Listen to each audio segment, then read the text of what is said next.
Le vrai faux de l'info sur Europe 1 avec Laurent Guimier. Bonjour Laurent. Bonjour Bruce. Ce matin, vous partez au Bangladesh sur les ruines de la catastrophe de cette usine textile qui a fait plus de 1000 morts le mois dernier. Oui, alors vous allez me dire pourquoi en parler si tard ? Eh bien parce que depuis quelques semaines, des voix s'élèvent pour critiquer le silence de la France dans les jours qui ont suivi ce drame. Pas de sauveteurs envoyés, même pas de condoléances officielles des autorités françaises.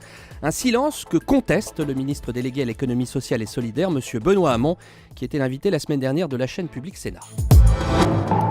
Alors c'est pas un salarié au Bangladesh qui est payé quelques centimes de l'heure. Alors, on n'a pas entendu les États là-dessus.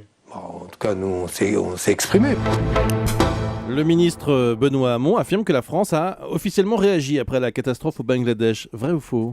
Eh bien c'est faux. Je n'ai trouvé aucune réaction officielle de la France après la catastrophe. Avec mon équipe du vrai faux de l'info, on a épluché les communications officielles du président de la République, du Premier ministre et du ministre délégué au développement, qui a compétence sur ces questions dans les 2 semaines qui ont suivi le drame.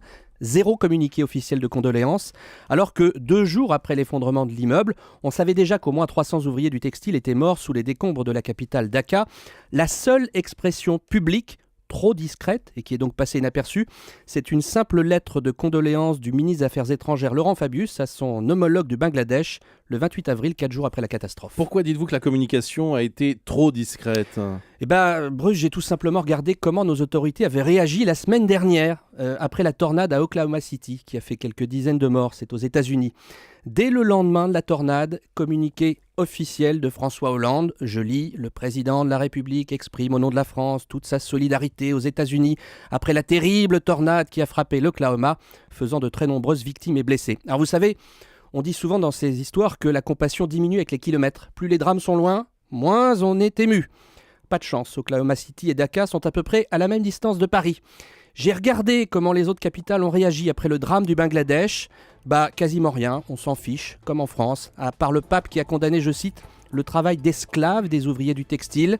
33 jours après le drame, 1127 morts ont été sortis des décombres, 300 ouvriers sont toujours portés disparus, mais les recherches ont été arrêtées. Merci Laurent Guimier.